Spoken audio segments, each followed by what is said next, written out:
buen fútbol, goles, espectáculo y una maquinita de jugar, pero estos partidos los programamos para buscar jugadores que nos puedan aportar a la base que ya tenemos o tengo en mente.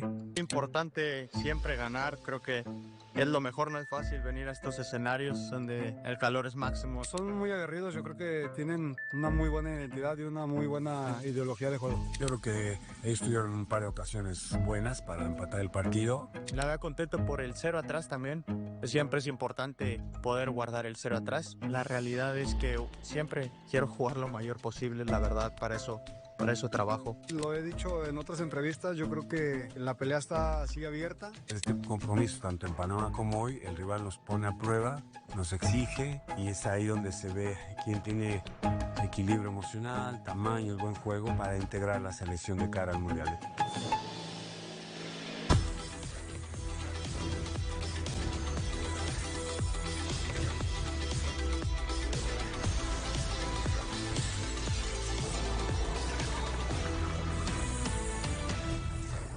¿Qué tal? ¿Cómo están? Buenas noches. Bienvenidos a la mesa de fútbol picante, arrancando semana, todavía con algunos ecos del partido de ayer, de esta mini gira de México por Panamá y por Bolivia, en compañía de Hugo Sánchez, de Roberto Gómez Junco, de Ricardo Peláez, de Paco Gabriel. Nos meteremos ya también al campeonato mexicano, a lo que viene a partir del próximo viernes, ya fecha 4, con las Chivas defendiendo el liderato general y ver cuánto va a ser capaz Chivas de mantener lo que ha mostrado hasta ahora. Ayer no nos acompañaban en la mesa ni Hugo ni Paco, así que vamos a arrancar con ellos dos para ver qué les pareció el partido, la victoria de México, los dos triunfos en los dos amistosos, cuánto le sirven a Javier, qué le dejan. Hugo, buenas noches, bienvenido de regreso. ¿Y qué te pareció México ayer en esta victoria? Hola Ricardo, compañeros, buenas noches a todos. Bueno, sí, ya como que hay cierta tranquilidad, ¿no? Porque los triunfos, como que dices, bueno, la tensión, la presión, las dudas, que si estos jugadores sí, estos no, los jóvenes sí, los jóvenes no, los europeos, etcétera.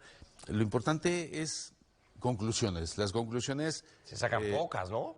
Efectivamente. Entonces, cada uno tenemos nuestro punto de vista y futbolísticamente hablando, podríamos decir que se rescataron pocas cosas. Tal vez el resultado ha sido, bueno, tal vez no, el resultado ha sido favorable porque no es lo mismo trabajar ganando que trabajar perdiendo. Y luego también perdiendo, cómo pierdes y también cómo ganas. Correcto. Pero hasta cierto punto todo el mundo deseamos trabajar ganando. Que fue injusto en el último minuto por un penalti injusto, o sea, en ese caso un penalti injusto y que ganamos por eso.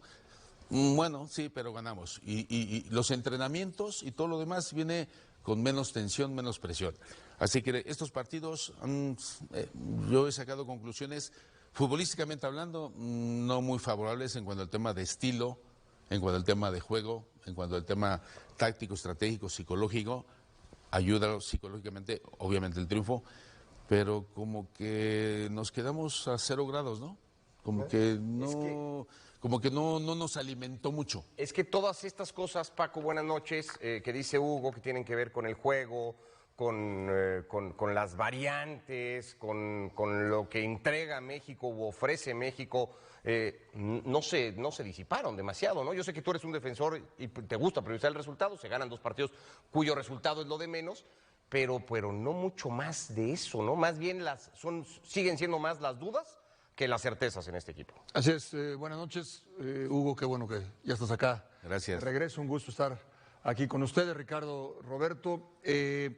Bueno, sí, yo priorizo el resultado en partidos oficiales y el funcionamiento en partidos de preparación. En este caso, a Panamá y a Bolivia se le gana, pero el funcionamiento es el mismo que ha mostrado la selección con los titulares, porque estos no son los titulares, y lo que viene mostrando con Javier Aguirre. Pero para mí no es una referencia válida de lo que puede ser el Mundial, porque nunca ha sido, 6 meses antes de la Copa del Mundo, en México, con la selección de México, nunca hemos tenido una referencia de lo que va a pasar en la Copa del Mundo. En el 2014, y me puedo ir a donde... Bueno, la última sí, ¿no? La última ya se venía mal y se decía, esta selección difícilmente va a hacer algo y no hizo nada. Precisamente, pero con el Tata Martino fueron 2 años que venía a la baja la selección, 2 años. En el 2014, a 6 meses del Mundial, estabas jugando un repechaje contra Nueva Zelanda, y en el 2002, a 6 meses del Mundial, estabas prácticamente eliminado de la Copa del Mundo, y después, en el 14 y en el 2002, tuviste extraordinarios mundiales o muy buenos mundiales. Entonces no hay ninguna referencia como para decir nos va a ir bien o nos va a ir mal. Aunque le hubieras metido 3-0 a Panamá o 5-0 a Bolivia, no tienes una referencia de cómo te va a ir, para nada. Puedes tener una ligera idea, más o menos. Los antecedentes históricos te dicen que no hay una referencia válida a 6 meses de la Copa del Mundo. Y después, Javier no puede hacer milagros. Estos jugadores no son la mejor generación de la historia del fútbol mexicano, a menos de que nos demuestren lo contrario en la Copa del Mundo aquí, ¿sí? Lo más cerca que hemos estado de una semifinal fue en el 86, con una preparación sui generis, inédita, y que nunca más se volvió a repetir. Y estuvimos muy cerca de la semifinal. Hoy es otra historia, pocos en Europa y pocos titulares. Figuras, Raúl Jiménez y nada más, y nada más. Ahora, si no puede hacer milagros, Javier, ¿no se le debería de pedir, casi exigir al técnico nacional que por lo menos lo que sí entregue es una idea clara de juego? Roberto, buenas noches, que sepamos qué quiere hacer México cada partido, porque eso me parece que como que cuesta trabajo, ¿no?, identificarlo cada vez que esta selección sale al campo. Así es, buenas noches. Sí, no sé si con otro técnico se podría jugar mucho mejor. Yo creo que no, que el problema, el origen del problema está en el material que se le entrega, que cada vez es menos poderoso, ¿no? Pero sí me gustaría ver cierto progreso y no lo veo. Es un equipo que no progresa y al que le urge progresar. Y sigo sin compartir algunas cosas de Javier Aguirre, el que ya tengo una base, está bien porque vi algunos, porque ya tengo una base y con otros la voy a enriquecer. Bueno, esa base, ¿por qué no la pones a jugar? Si tienes una base, esos que consideras que forman tu base, tendrían que jugar siempre que se pueda. Entiendo que aquí los de Europa, con ellos no contaba. Y nada más lo hizo, según yo, con Rangel y Marcel Ruiz. Correcto. Ahí el mensaje fue muy claro, estos dos son titulares para mí. Ahorita son titulares para él, indudablemente, Rangel en la portería y Marcel Ruiz en medio. Y creemos que también lo es Gallardo como lateral izquierdo y sabemos que está esperando a Raúl Alonso Jiménez. Y yo veo muy probable que tenga contemplado a Romo como en el cuadro titular. Bueno, cuando los tengas, ponlos a jugar a todos esos que tú consideras en este momento como titulares. Porque en la medida en que más partidos jueguen, en que más jueguen entre ellos, más se entiendan, entonces podrás remitirte a argumentos colectivos a los que le urgen a este equipo, porque no va a depender, eso ya lo sabemos de antemano, no va a depender de las grandes individualidades, no va a salir en la selección mexicana 1 o 2 o 3 grandes jugadores que le cambien la cara a una selección, como sí las tienen otras selecciones, figuras de ese tamaño, a tal grado que no dependen tanto de lo colectivo. Este equipo depende exclusivamente de la eficiencia colectiva y no la consigues si no repites alineaciones y no la consigues si no pones a los que ya consideras indispensables o inamovibles en tu lista. Tu valoración, Ricardo, de la selección mexicana de fútbol antes del jueves y del domingo y ya habiendo visto los partidos, ¿cambió para bien? ¿Cambió para mal? ¿O se quedó en el mismo lugar con eso? Está estancada, definitivamente. Buenas noches a todos. De hecho, él dice que es solamente para ver jugadores. Entonces, ¿para qué utilizó diferentes parados tácticos? En el primero línea de 5, en el segundo línea de 4. Realmente, si hubiera sido fecha FIFA, hubiéramos visto a Johan, Montes, Edson y Raúl. Y Edson, quién sabe, porque está lesionado. Entonces a lo mejor hemos visto a 3 porque los demás están todos lesionados. Entonces ni con esos 3 ya sabemos que el equipo defiende muy bien atrás. El equipo lo que mejor hace es defender. Tienen una gran actitud todos para rebasar la línea de la pelota y en eso no veo mayor problema, ¿sí? Pero para atacar es un problemón, no generamos al frente jugadas o puro pelotazo, pocos centros o habilitaciones para los centros delanteros, ya lo sabemos. Entonces era un buen momento también para analizar ese punto, ¿no? Y no se dio, el primer partido se gana con un gol en el minuto 92, autogol, y el segundo con un gol en fuera de lugar, o probable fuera de lugar, pero se gana, que esto termina siendo importante. Mis conclusiones personales son de esta lista de la selección en estos 2 partidos, Lira es seleccionado seguro, Gallardo es el mejor por izquierda. Este muchacho Everardo López del Toluca, bicampeón, campeón de campeones, jugó todo el partido, lo hizo bastante bien y es zurdo, entonces puede jugar perfectamente en esa posición donde no está Chiquete, supliendo a Johan y se puede subir a la lista. Marcel Ruiz se confirma como un jugador confiable y Romo me parece que se confirma ya jugando en Chivas como central, que puede ser una opción para hacer la línea de 3 con Johan y Montes, que puede ser un volante efectivo, es un gran jugador, y esas serían mis conclusiones realmente. Venga, de ahí en fuera no veo mayor. Bueno, vamos a intentar llevarlas a la mesa un poco, porque es la dinámica que proponemos hoy. Javier Aguirre habló y parece que esa es su prioridad hoy, ¿no? Él habló previo al partido de ayer domingo, que tiene el 80% de la lista ya definida y que su idea en estos juegos es encontrar a ese 20% restante. No habla de táctica, no habla de mejoras en lo futbolístico, habla de primero definir al equipo. Y lo que vamos a hacer es ver más o menos qué tan definido pareciera estar hoy el cuadro mexicano que estará en Copa del Mundo. 26 nombres los que tiene que dar Javier Aguirre, creo que algunos ya bastante decantados. Vamos a ver qué tan fácil o no estaría esa lista, de hacer un ejercicio, ¿no?, de imaginación. Suponemos que así más o menos será el que haga Javier con su staff. Lo haremos en las siguientes fechas FIFA y iremos viendo qué tanto cambia, cuántos se van sumando, si alguno se baja o no. Son los elegidos del Vasco a día de hoy, según un poco nosotros. ¿Les parece? Sí, venga. ¿Están más o menos claros los arqueros? Sí. Rangel. Hay dos que van a estar seguro. Rangel Malagón. Y Ochoa. Rangel y Malagón. Yo creo que va a ser Ochoa el otro. ¿Ochoa? Pero no sé si Acevedo esté aspirando a un lugar ahí. Lo de Ochoa porque no lo sabemos. Aguirre lo ve más de cerca y a lo mejor lo tiene contemplado por si, no solo para llevarlo como tercer portero, por si siento que no estoy muy seguro y por sus antecedentes en Copas del Mundo lo pongo, ¿no? Pero es requisito estar jugando, él está jugando, sí. No lo convoca, pero está jugando y aparte sus mejores actuaciones han sido en selección nacional. Para mí es Ochoa, Malagón y Tala. Hugo, ¿compartes esos tres? Sí, por supuesto. Sí. Sí. No hay duda en eso, Paco, tampoco. No hay duda. En el 2002 llevó a el Conejo de titular, Osvaldo, y a Jorge Campos como tercero, buscando la experiencia, hacer grupo. Y para México veo que es importante, porque ya lo he escuchado en diferentes ámbitos, aficionados, futbolistas y directivos, de que el que Ochoa vaya a su sexto mundial, pues sería algo fantástico y lo quieren llevar a cabo. Entonces, creo que ya están ahí los tres definidos. Lo de la titularidad no estoy tan seguro. Vamos a irlo dejando, ahí ponemos ya los tres nombres para siguientes ediciones y más adelante en Picante ya podríamos ir discutiendo las titularidades, aunque hoy parece adelantado Rangel, por lo menos, ¿no? A juicio de lo que hemos visto recientemente, pareciera adelantado Rangel. En defensa, ¿van a ser 8 defensas? Es decir, uno podría pensar 4 titulares, 4 suplentes. Rangel, es que no sé, porque tuvo un error muy grave en el partido contra Bolivia, en la salida, la pelota al palo. Con cualquier otro equipo, simplemente del Mundial, los que van, Sudáfrica, Dinamarca o Irlanda y Corea del Sur, te vacunan. Entonces, eso también lo tomas en cuenta previo a una Copa del Mundo. No podemos decir, es que le gusta Rangel y va a ser el titular. Hoy, en la portería, me parece que no hay un titular indiscutible. Ojo que en los mundiales han sido 4 porteros desde el 86, Nada más 4. Sí. Ochoa, Campos, Osvaldo y Conejo. Revísalo.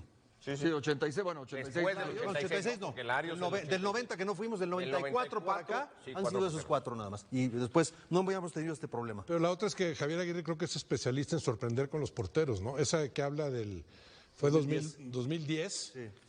Óscar Pérez se subió como titular en pleno mundial, o sea, no se consideraba titular. Yo tendría también dudas al respecto actualmente.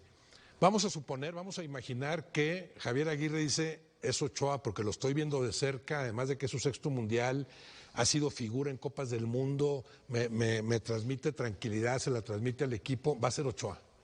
Ahorita no lo puedo poner, Chipre y no ha jugado, entonces ahorita a lo mejor tenía arriba a Malagón, pero no le voy a hacer eso a Malagón, entonces le aviso a Rangel, mira, vas a jugar por Malagón estos partidos, pero para el Mundial tengo contemplado a Memo Ochoa.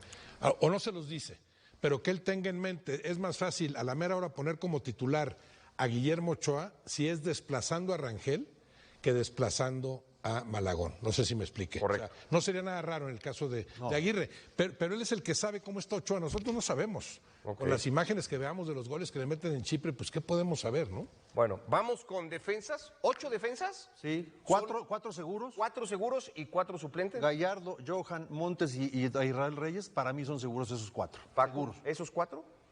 Sí, Reyes está físicamente bien. Juega 3 posiciones.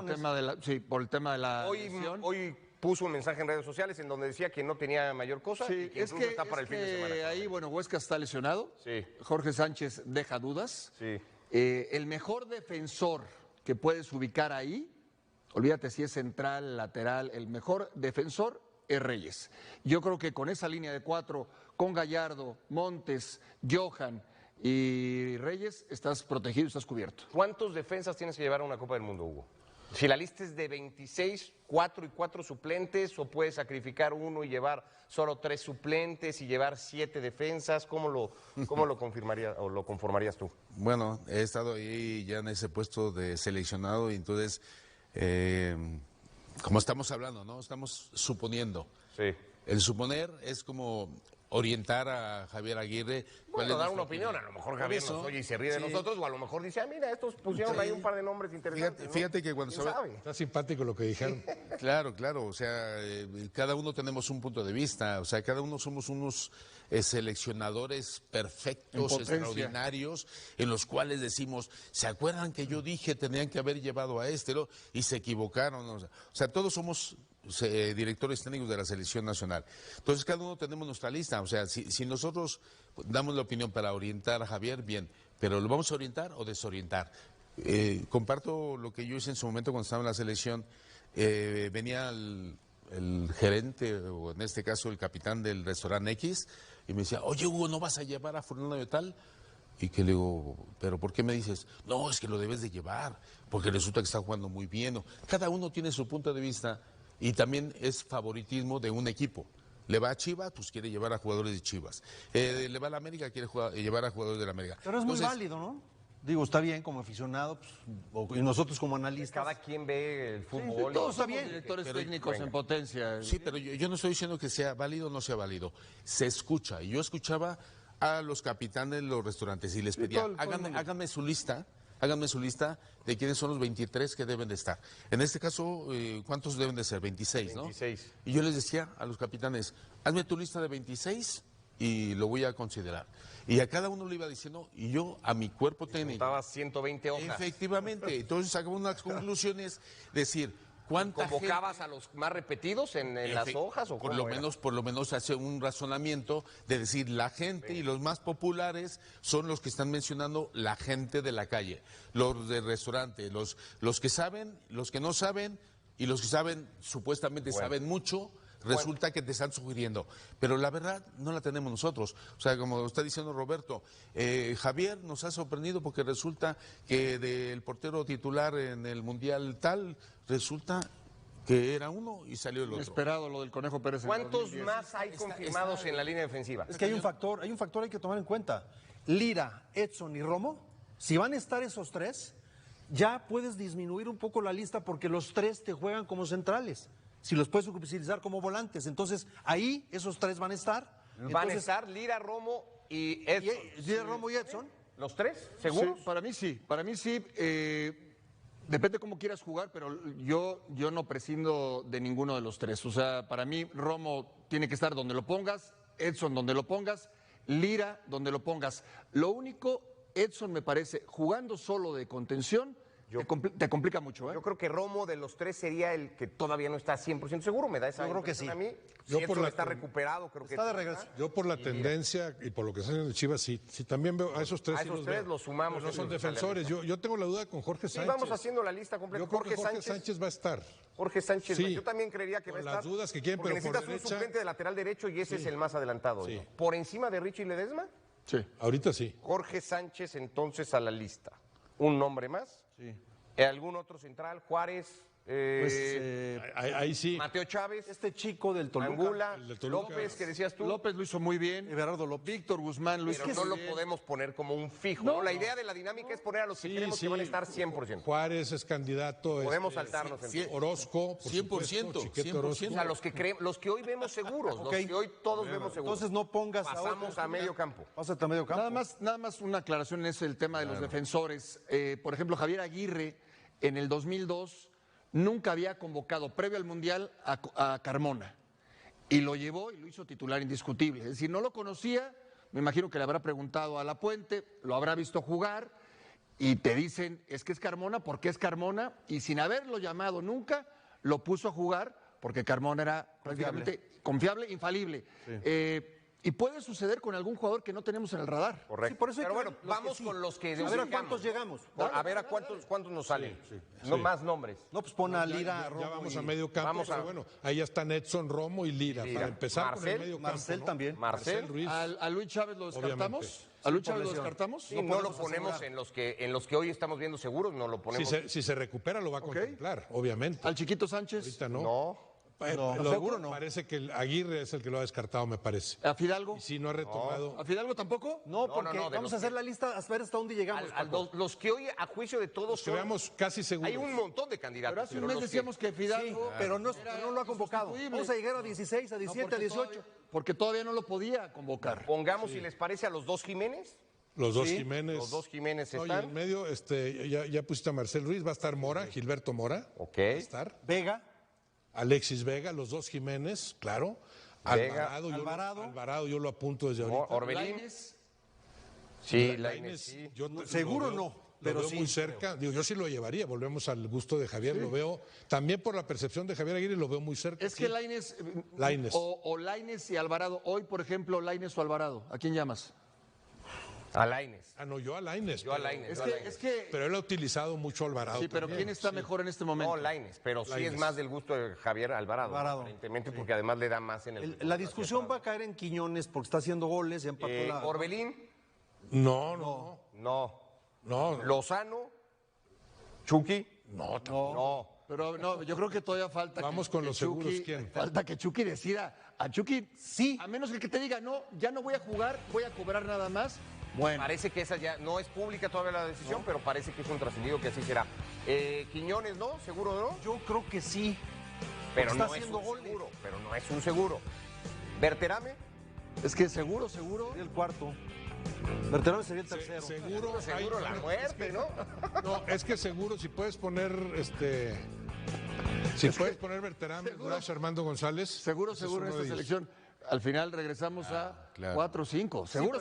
No, pero a ver, vamos a volver a ver la lista. Estos creo que estamos todos. Que nosotros cuatro, nosotros cinco estemos seguros. Nosotros Estos estamos, creo que todos estamos seguros, los 5 estamos seguros que estos van a estar. Sí. ¿No? Sí. Aquí sí no hay duda. A ver, Y Mora. son 9, 10, 11, 12, Sí. 13, 14, 15, 16, ¿no? Ahí estamos en 16. Estamos mucho más rezagados que Javier Aguirre, porque él habla del 80%. Sí, él habla del 80%. Si le sabe a los números, 80% de 26 te da No llegamos al 20.8, o sea, 20 o 21. Seguro, Javier Aguirre. 20 o 21 jugadores y nosotros Párale nos de quedamos en contar. 16. En 16. Bueno, otro lugar indudablemente va a ser entre Berterame y Armando González. Sí, por eso, pero Y no es hay uno seguro de los sí, dos. no sabemos Estamos cuál, ahí. sí, No llegamos al 80%. Llegamos a eso, 16. No sé si alguien tenga... No. Entre 5 cabezas no llegamos a ese 80% que dice... 17 dice producción que tenemos. 17 tenemos. 17. Pero seguimos abajo del 80%. Faltan Pues 9. faltan 9. Fíjate, 9. Sí. Pero en 4 meses, sí. Dale, fácil, Si juntas 9. Próximo mes, Islandia en Querétaro, para ver si de ese 80 Javier sube a un 83, 84%, ya veremos. Por lo pronto, primera pausa. En Fútbol Picante dejamos tema selección nacional y nos metemos ya a la liga. Hablamos de Chivas, hablamos de América. Se reanuda la jornada este fin de semana. Venimos.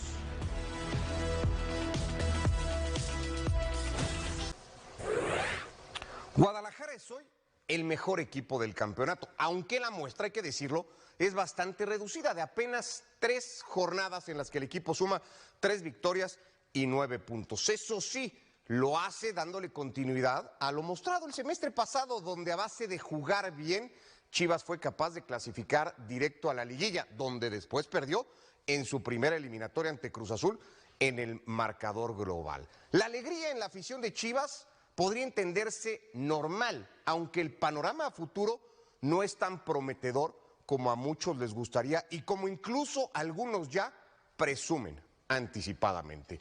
En los últimos 5 torneos en México, 5 equipos distintos, incluidas las propias Chivas, arrancaron ganando sus 3 primeros partidos. Solo uno, Cruz Azul, pudo ser líder general. Ninguno acabó ganando el título. Chivas, cuando lo hizo, fue eliminado en cuartos de final por los Pumas. Dicho todo esto, que cada quien se ilusione hasta donde quiera. Jesús Bernal, con más desde Guadalajara. Tuvieron que pasar 5 torneos y 5 técnicos diferentes para que Chivas pudiera obtener de nueva cuenta un inicio con 3 victorias consecutivas, tal y como sucedió en el Apertura 2023 bajo el mando de Veljko Paunovic. Los dirigidos por Gabriel Milito han superado a Pachuca, Juárez y Querétaro en 3 juegos donde solo han recibido un gol y han logrado marcar en 5 ocasiones, lo que los tiene como líderes generales. El comienzo ha sido bueno.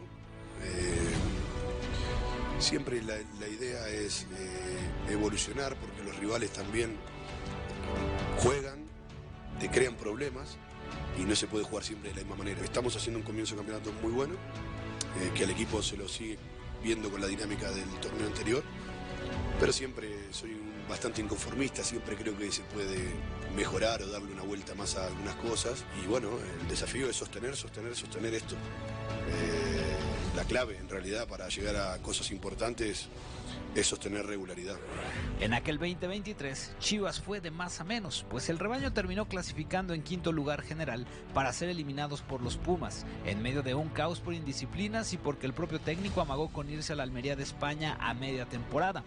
Hoy el ambiente pinta para ser distinto, pues Gabriel Milito se encargó de limpiar el vestidor, al sacar a jugadores problema y con bajo rendimiento, lo que le permitió manejar de mejor manera a su grupo. Y vamos paso a paso. Obviamente el objetivo es el campeonato, sí, lo sabemos, lo tenemos claro, pero el torneo es largo, hay mucho proceso, hay mucho cuarto a mejora y queremos seguir avanzando humildes, pero sin bajar los brazos. Este rebaño comienza a ponerse al acecho del mejor arranque de la historia del Guadalajara en un torneo corto, mismo que sucedió en 2010, donde los rojiblancos alcanzaron 8 triunfos consecutivos. Para superar esa marca, el Guadalajara deberá derrotar a San Luis, Mazatlán, América, Cruz Azul, Toluca y Atlas, equipos que son los próximos rivales del rebaño en el calendario.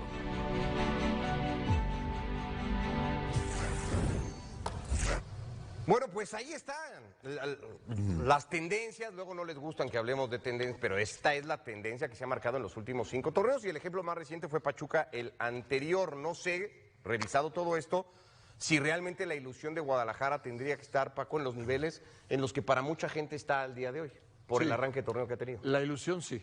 ¿Sí? La ilusión sí, me parece que está bien respaldada, hay argumentos. ¿No es muy poca la muestra todavía? No, en primer lugar, la afición de Chivas tiene todo el derecho a ilusionarse, y después los argumentos en el análisis objetivo es cómo cerró el torneo anterior y cómo ha empezado este. Creo que son argumentos suficientes como para ilusionarse. El equipo viene de menos a más, es el mejor equipo en el fútbol mexicano de los últimos, quitando la liguilla, pero de la liga. Que es la que define al campeón. Claro, pero el final de la liga anterior y el inicio de esta es el mejor Chivas. Y en la liguilla, pues sí, Cruz Azul lo echó, pero futbolísticamente hablando y en el trámite de los partidos fue mejor. Creo que sí hay argumentos. A Milito en este momento sí le creo lo que dice. También llegó, se adaptó y ha ido con una mejoría notable y tiene un plantel más fuerte que el torneo anterior. Entonces sí hay argumentos para pensar en que se puede meter en los 4 primeros. Ahora, no es la primera vez que estamos en un escenario así, Roberto, ya lo veíamos. En los últimos 5 torneos, 5 equipos arrancando con 3 victorias consecutivas. Solo Cruz Azul pudo terminar primero, ninguno es campeón. O sea, hay claramente una tendencia de que, pues esto es muy prematuro, ¿no? Para hacer un juicio de si Chivas está realmente o no para defender este lugar y pelear ese estatus de campeón que algunos ya le están poniendo por encima. Bueno, siempre 3 partidos es prematuro, 3 de 17 que tienes que jugar en la fase regular. Pero cada caso es distinto. Yo no recuerdo otro de esos que aparecían ahí que haya cerrado también el torneo anterior, que las Chivas cerraron jugando muy bien. 7 partidos ganados consecutivos. Coincido en que fueron mejores que Cruz Azul en esa serie de ida y vuelta, que después, bueno, quedas fuera, si mal no recuerdo, empatando en el global. No, perdiendo el global, con el gol último que les hace sí, después de Charlie Rodríguez, pierden el global. El penal de Javier Hernández les daba el pase. Les daba el pase porque tenían que ganar la eliminatoria. Sí, iban empatados ahí. Bueno, correcto. Tuvieron para avanzar, pero además jugaron muy bien. Entonces, veo más sustento en esto de Chivas. Sus 3 triunfos no son casuales. Ha sido el equipo más consistente en su juego, en los 3 partidos. No puedes decir, es que esa decisión arbitral, es que pegó en el palo. malo, es que esto, es que lo otro. O sea, sí, esos 9 puntos son producto de lo que han jugado las Chivas, que venían de cerrar muy bien el torneo anterior. En ese sentido sí veo mayor margen para la esperanza de sus seguidores. Claro, hay que confirmarlo, hay que entender que le falta mucho al torneo. Sigue habiendo equipos con mayor potencial que Chivas, han sido los mejores, pero se ponen a jugar cerca de su tope, el Cruz Azul, el América, el Big Five, aunque no le guste a Paco. el Toluca, ¿verdad? Y el Monterrey, los Tigres, pues claro que cambia el asunto, ¿no? Podrían ser 4 y no sé si hasta 5, San Luis, Mazatlán, hasta que llegue América. No, hasta que llegue América, no, pues si llega el América 6. Como está, le va a ganar el Guadalajara. A ver. Tú sí estás subidísimo. Sí, en el barco. No, mira, buen inicio, buena inercia, primero. Sí. Buen inicio de torneo. Veo un vestidor mucho más comprometido desde las declaraciones, pero luego en la cancha. Veo 0 atrás, no le han metido gol. Acomodó al equipo de tal forma que no ha recibido más que un gol, hasta ahora. Sí. Veo, si viste la selección nacional contra Panamá, el portero, el central, los 2 carrileros y los 2 extremos de Guadalajara. Faltó nada más Sepúlveda de jugar. Todos jugaron y tuvieron buena participación. Entonces, el discurso discreto del técnico, que se ve muy comprometido y muy aterrizando siempre al equipo. El día que le dijeron la hormiga para Europa, no, calma, y puso las cosas en su lugar. Entonces, todo me indica que este va a ser un gran torneo para el Guadalajara. Y ya para cerrar con broche de oro, pues volteas a ver la cima al Guadalajara y volteas a ver al América en el penúltimo lugar de la tabla, ¿no? Entonces, sí, todo esto sumado es una gran motivación para ellos, ¿no? ¿Tú sí lo ves, Hugo? Con todo esto, con los antecedentes directos, con lo que le ha pasado a las propias Chivas, la última vez que ya estuvieron en este lugar, ¿los ves manteniendo este lugar y los ves peleando lo que mucha gente se imagina van a pelear? No, lo está mostrando con su juego y como dice Ricardo, hay muchos jugadores en la selección. También hay que comentar. A los que podría perder, por cierto, para la liguilla, ¿eh? Claro, o sea, sí. estamos diciendo. Ojalá le va a jugar en contra. La cantidad de jugadores de Chivas que hay ahora es que cuando vengan los partidos de selección, donde tiene la oportunidad de llamar a los de fuera, los de Europa, ¿cuántos de Chivas va a haber? Entonces, en cuanto al tema del trabajo de Milito, lo está haciendo muy bien. O sea, tiene ese respaldo, se nota que tiene ese respaldo de la directiva. Está haciendo un trabajo muy bueno en cuanto al tema de trabajo interno, porque el tema táctico, estratégico y psicológico se nota en la confianza que tienen los jugadores en el campo. Entonces, entre, juegue quien juegue, el equipo se ve con mucha armonía y eso le está dando confianza, no nada más a Chivas, sino en este caso a los jugadores que están en la cancha porque está con un líder que está convencido que está haciendo bien las cosas. ¿Qué dices cómo le llamaste a la liga? Big Five. ¿Quiénes Big son? Five. ¿Quiénes son? No, como que quiénes son, Hugo. Pues el Toluca, el América, Tigres, Monterrey y Cruz Azul. No entender. Pues está clarísimo quiénes son los que han dominado el torneo en los últimos años. Por eso está bien y bueno. Pero a Paco le molesta mucho porque dice que eso no existe. Que hay más jugadores. Es una liga muy abierta, que es para todos. El torneo pasado fue Big Six. Porque Chivas quedó sexto y calificó directo. Hoy no va a haber play-in y el paso que tiene que dar el Guadalajara es, en este torneo, calificar dentro de los 4 primeros para tener las ventajas de esos 4 primeros, que es recibir el partido y el empate, ¿no? En los cuartos, sí. ¿Sí? ¿Y ya? A ti sí te veo convencido de que hay una clara tendencia. Yo sé ahorita apostaría por las Chivas en uno de esos 4 lugares. Ahorita sí, con lo que he visto y con la inercia. Pero ¿estás de acuerdo que la tendencia de estos 5 es hay 5 planteles evidentemente más poderosos. Pero ¿crees que alguno de los que están en esa mesa vamos a referirnos a la liga como la liga de los Big Five? En algún momento no les va a quedar más remedio. En algún momento no les va a quedar más remedio. Pero bueno, veremos. Por cierto, Chivas contra San Luis en la señal de ESPN en la plataforma de Disney Plus este sábado a las 4:50 de la tarde para la gente en México. Ahí jugará el Guadalajara tratando de llegar a 4 victorias consecutivas. Si hablamos de Chivas, hablamos también de América. Cuando volvamos a Fútbol Picante, ¿qué está pasando con América? No tiene gol en el torneo y lo va a ir a buscar este fin de semana cuando reciba el sábado a Necaxa. Hoy la selección mexicana ganó, sí, ganó, y eso es un hecho que nadie puede negar. El marcador dice 1-0 contra Bolivia. 3 puntos simbólicos, otra victoria que se suma a la estadística. Otra palomita en la hoja de Javier Aguirre. Pero la pregunta real, la pregunta incómoda, la que nadie quiere contestar de frente es esta.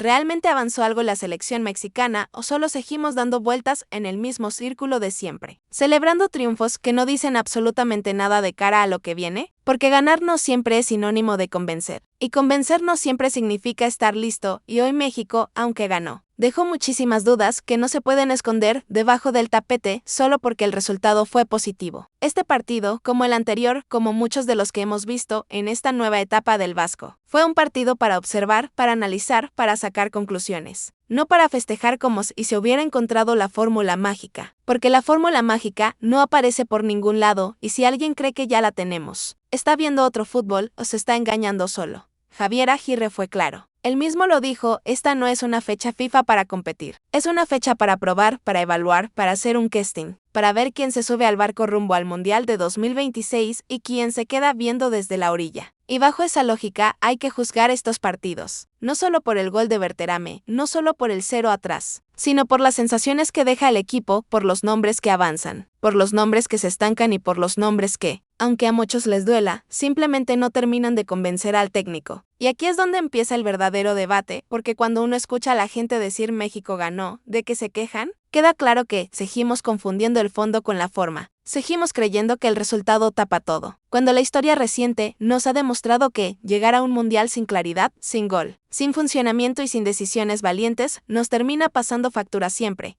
Este fue un partido deslucido, lento, espeso, con pocas ideas claras al frente, con momentos donde México tuvo la pelota pero no supo qué hacer con ella, con lapsos largos donde el equipo parecía jugar por inercia, esperando que algo ocurriera más por error del rival que por mérito propio, y eso, contra Bolivia, contra Panamá, contra rivales de este calibre, puede alcanzar. Pero el problema es que el Mundial no se juega contra este tipo de selecciones. El Mundial se juega contra equipos que no te perdonan una, contra equipos que cuando te equivocas te clavan el cuchillo sin preguntar. Y ahí es donde hoy México sigue generando preocupación. Lo positivo, y hay que decirlo, es que se vuelve a ganar, que se rompe una racha incómoda, que el equipo no se cae anímicamente, que hay jugadores que aprovechan su oportunidad y dan un paso al frente, y que Javier Aguirre sigue construyendo su lista con una idea cada vez más clara de lo que quiere y de lo que no quiere. Él mismo lo confesó, tiene ya el 80% de la lista definida, y eso, a estas alturas del proceso, es lógico, es normal, es incluso necesario. No se puede llegar a un mundial con todo en el aire. No se puede improvisar hasta el último día. Y el Vasco, con todos sus defectos y virtudes, no es un improvisado. Pero justamente ahí está el punto que tiene dividida a la afición y al periodismo.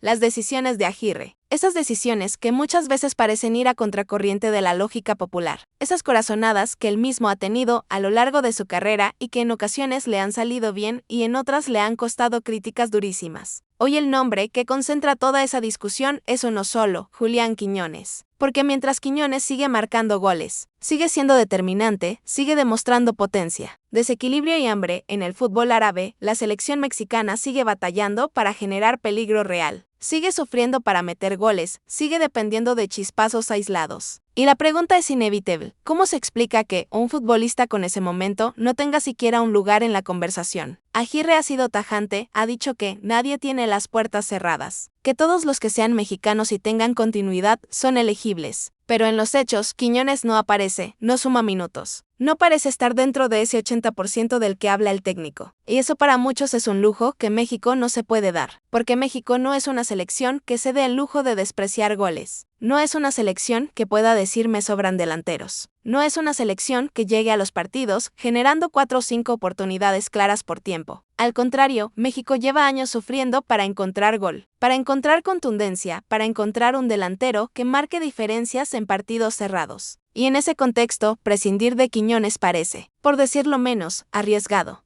Algunos argumentan que el problema no es Quiñones, sino que Aguirre no sabe cómo usarlo, que no encaja en su sistema, que no le gusta jugar con un delantero de esas características, que prefiere otro tipo de perfiles, y eso abre otro debate todavía más profundo. ¿Hasta qué punto un técnico debe adaptar su sistema a los jugadores que tiene y hasta qué punto debe exigir que los jugadores se adapten a su idea? Porque si algo nos ha enseñado el fútbol moderno es que los grandes entrenadores encuentran la manera de potenciar a sus mejores futbolistas, no de ignorarlos. Y mientras esa discusión sigue creciendo, hay otros nombres que también empiezan a moverse en el tablero. algunos ganando terreno, otros perdiéndolo. Richie Ledesma, por ejemplo, aparece como uno de los que más rédito sacó de esta gira, no porque haya sido espectacular, no porque haya resuelto partidos, sino porque en una posición donde México sigue teniendo un problema serio, como la lateral derecha, ofreció una alternativa distinta, más técnica, más ofensiva, más atrevida. No es que ya tenga asegurado un lugar en el Mundial, pero hoy, comparado con lo que se ha visto de otros, claramente dio un paso al frente. Del otro lado está Jorge Sánchez, un futbolista que ha tenido altibajos constantes con la selección, que ha mostrado partidos muy buenos y otros realmente preocupantes, y que, en este encuentro, volvió a quedar señalado, no solo por su desempeño, sino por la reacción del propio Aguirre, que no dudó en corregir, en mostrar su molestia, en dejar claro que el margen de error se va reduciendo conforme se acerca la gran cita, porque el Mundial no espera, porque el Mundial no perdona, y porque el técnico lo sabe mejor que nadie.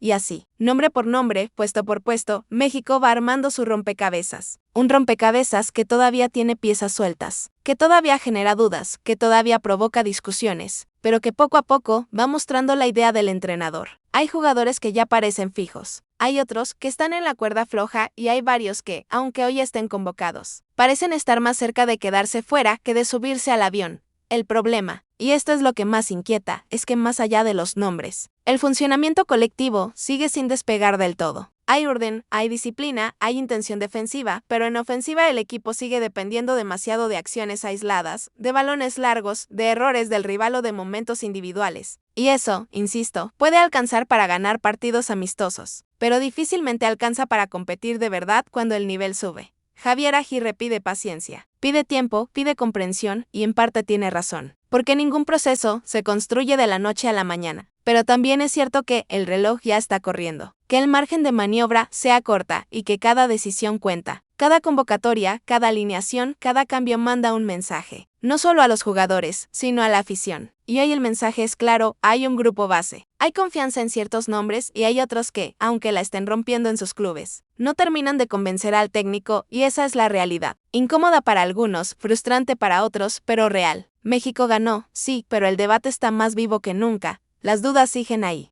Las decisiones de Aguirre seguirán siendo analizadas con lupa y el camino al Mundial está lejos de ser una autopista sin obstáculos. Apenas estamos viendo los primeros kilómetros de un viaje largo, complicado y lleno de curvas, y todavía falta mucho por recorrer. Y en ese camino lleno de curvas es donde empiezan a aparecer las preguntas que incomodan, las que no se responden con un marcador, las que no se tapan con una conferencia de prensa medida. Porque si uno analiza con calma lo que está construyendo Javier Aguirre, entiende que hay una intención clara de priorizar el orden, la solidez, el compromiso táctico. Pero también es evidente que ese enfoque está dejando sacrificios importantes en el camino, especialmente en una selección que históricamente ha sufrido cuando se encierra demasiado en el no perder antes que en el salir a ganar. México no es una potencia que pueda especular. México no es un equipo que domine partidos solo por presencia. México necesita personalidad, necesita atrevimiento, necesita creer que puede hacer daño. Y hoy esa sensación aparece solo por momentos, de forma intermitente, como destellos que no terminan de convertirse en una identidad. El tema del gol es el ejemplo más claro de todo esto. Se habla de nombres, se discuten delanteros, se comparan estadísticas, minutos, rendimientos, pero el problema de fondo va más allá de quién juega de 9. El problema es cómo llega la pelota, cuántas veces llega, en qué condiciones llega y con qué acompañamiento. Porque ni el mejor delantero del mundo puede marcar si vive aislado, si recibe de espaldas rodeado de rivales, si tiene que inventarse una jugada de la nada cada vez que toca el balón. Y eso es algo que hoy sigue pasando con la selección mexicana. Raúl Jiménez sigue siendo el referente, el delantero con mayor confianza del técnico, el que más minutos acumula, el que más respaldo tiene. Pero incluso él ha tenido que remar contracorriente en varios partidos, luchar más de lo que define, trabajar más de lo que remata. Santiago Jiménez, por su parte, sigue siendo una promesa que ilusiona. Un futbolista con condiciones, con instinto, con futuro, pero que todavía no termina de explotar con la camiseta de la selección. Tiene más minutos que Quiñones, sí, pero sus números siguen siendo discretos, y eso no necesariamente es culpa suya, sino de un contexto que no lo potencia. Y luego aparece Berterame, que marca el gol contra Bolivia, que levanta la mano, que demuestra que está ahí, que quiere competir, pero que tampoco termina de generar consenso. Para algunos es una opción válida, para otros está un escalón por debajo. Y así México sigue buscando respuestas en una posición donde nunca termina de sentirse cómodo. Mientras tanto, Aguirre insiste en que solo entran 26, en que no todos pueden estar, en que hay decisiones duras que tomar, y eso es cierto. Pero también es cierto que hay elecciones que marcan el rumbo de un proceso. No llamar a Quiñones no es una decisión menor, es un mensaje, es una postura, es una declaración de principios. Es decirle al grupo y al entorno que el técnico prioriza ciertas cosas por encima del momento individual, que no le tiembla la mano para dejar fuera a alguien que está en boca de todos, y eso puede salir muy bien o muy mal, dependiendo de cómo se desarrollen los próximos meses. Porque el fútbol es memoria corta, pero el Mundial no perdona errores acumulados. Lo que hoy se deja pasar, lo que hoy se justifica con un todavía hay tiempo, mañana puede convertirse en un por qué no lo vimos antes. Y ahí es donde la presión empieza a crecer, no solo para el cuerpo técnico, sino para los propios jugadores, que saben que cada llamado puede ser el último, que cada partido puede definir su futuro, que cada entrenamiento es una evaluación constante. En defensa, el panorama parece un poco más claro, aunque no exento de problemas. Hay centrales que ya parecen fijos, hay laterales que generan más dudas, hay lesiones que complican el panorama y obligan a mover piezas. Israel Reyes, por ejemplo, dejó buenas sensaciones en los minutos que jugó antes de lesionarse. Y eso abre otro frente de preocupación porque las lesiones llegan en el peor momento y nadie tiene asegurado su lugar si no puede competir al 100%. Ramón Juárez, Eduardo Águila, nombres que aparecen, que cumplen, que no desentonan, pero que difícilmente se perfilan como titulares indiscutidos en un mundial. Y eso no es una crítica, es simplemente la realidad del nivel que se exige en una Copa del Mundo. Jesús Gallardo, en cambio, parece haber recuperado ese estatus de hombre de confianza, de pieza clave, de jugador que entiende lo que quiere el técnico y lo ejecuta sin demasiadas complicaciones. Puede gustar más o menos, pero hoy es uno de los nombres más sólidos del equipo. Uno de los que transmite cierta seguridad, algo que no sobra en un proceso que todavía está buscando estabilidad. En el mediocampo, la discusión es igual de intensa. Eric Lira se ha consolidado como uno de los futbolistas más constantes desde la llegada de Aguirre, un jugador que cumple, que corre, que ordena, que entiende su rol, y que se vuelve todavía más importante ante la incertidumbre física de Edson Álvarez. Luis Romo aporta claridad con la pelota, experiencia, temple, aunque tampoco es un jugador que marque diferencias de manera constante. Charly Rodríguez sigue siendo un caso especial, un futbolista que en su club brilla, que parece dominar su entorno, pero que en la selección no termina de replicar ese nivel. Aguirre confía en él, lo sostiene, lo sigue convocando y eso genera debate, porque muchos no ven en la cancha lo que el técnico dice ver Marcel Ruiz. Por su parte, dejó más dudas que certezas en esta gira, no solo por su rendimiento, sino por su actitud en momentos clave, por decisiones que lo sacaron del partido y que no ayudan a su causa en una competencia tan cerrada. Diego Lainez tuvo una oportunidad importante y no la aprovechó del todo. Más preocupado por cumplir tareas defensivas que por desequilibrar, por encarar, por marcar diferencias, y en un jugador de su perfil eso pesa.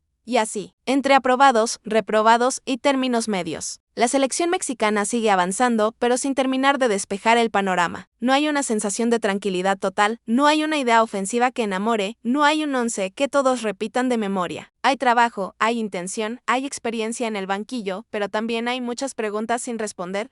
La afición, como siempre, está dividida. Hay quienes confían ciegamente en Aguirre, en su trayectoria, en su carácter, en su capacidad para competir en escenarios grandes. Hay quienes desconfían, quienes sienten que el fútbol que propone es demasiado conservador, demasiado limitado para lo que exige el mundial moderno. Y entre esos dos extremos está la mayoría, observando, analizando, esperando señales más claras de que este proyecto va en la dirección correcta. Porque al final del día, lo que todos quieren es lo mismo, una selección que compita, que no se achique, que no llegue al mundial a sobrevivir, sino a intentar algo más. Y para eso no basta con ganar amistosos, no basta con cerrar filas, no basta con repetir discursos. Hace falta que el equipo se suelte, que arriesgue, que encuentre sociedades, que genere peligro real y constante. Todavía hay tiempo, sí, pero no tanto como algunos creen. Cada partido cuenta, cada decisión pesa, cada ausencia se nota. Y mientras el debate sobre Quiñones, sobre los delanteros, sobre los favoritos de Aguirre, sigue encendido. La selección mexicana camina sobre una cuerda floja, buscando equilibrio entre la experiencia y la renovación, entre la seguridad y el atrevimiento, entre lo que el técnico cree y lo que el entorno exige. El Mundial 2026 está cada vez más cerca, y cuando llegue ese momento ya no habrá espacio para explicaciones largas, para justificaciones técnicas o para discursos de proceso. Solo quedará lo que se haga en la cancha. Y ahí todas estas decisiones, todos estos partidos, todas estas discusiones cobrarán sentido. Hasta entonces, el análisis sigue, la polémica continúa y la selección mexicana sigue siendo, como siempre, un tema que nunca deja indiferente a nadie. Y precisamente por eso nadie puede decir que este proceso se vive con calma, porque aunque Javier Aguirre intente transmitir control, experiencia y temple, el entorno del fútbol mexicano nunca permite caminar en silencio. Cada convocatoria es examinada al milímetro, cada ausencia se convierte en sospecha, cada frase del técnico se interpreta como mensaje oculto. Y en medio de todo eso está un grupo de jugadores que saben que no hay margen para la comodidad, que entienden que el crédito se acaba rápido y que el mundial no espera a nadie. Porque aquí no importa lo que hiciste hace un año. Ni siquiera importa lo que hiciste el mes pasado. Importa lo que haces ahora, importa si aprovechas tu momento. Importa si cuando te toca responder, lo haces. La gira dejó claro algo que muchos ya intuían, el casting no terminó para todos al mismo tiempo. Hay futbolistas que ya parecen tener su boleto casi asegurado. Hay otros que todavía están en evaluación constante y hay algunos que, aunque sigan siendo convocados, empiezan a sentir que al tren se les puede ir en cualquier momento. Y eso genera una presión distinta, una competencia interna que puede ser positiva si se canaliza bien, pero que también puede volverse un problema si el equipo se fragmenta entre los que se sienten intocables y los que sienten que siempre están a prueba. Aguirre insiste en que nadie tiene el puesto garantizado, pero la realidad es que los minutos cuentan, y cuando uno revisa quiénes han acumulado más tiempo en cancha, quiénes aparecen siempre en las alineaciones iniciales, quiénes juegan los 90 minutos completos, se empieza a dibujar una jerarquía muy clara. Hay futbolistas que, incluso cuando no atraviesan su mejor momento, siguen siendo considerados, y otros que, aunque cumplen o incluso destacan, siguen teniendo que demostrar el doble. Esa es la naturaleza de un proceso así, injusta para algunos, lógica para otros, pero inevitable. El caso de la portería es un buen ejemplo de esto. Luis Malagón ha sumado muchos minutos, ha tenido continuidad, ha respondido cuando se le ha exigido, y aún así, no todos lo ven como el titular indiscutido. La competencia sigue abierta, pero al mismo tiempo, hay una sensación de que el técnico ya tiene una preferencia, una idea clara de quién le transmite mayor confianza en partidos grandes. Y esa confianza, una vez que se gana, es muy difícil de perder.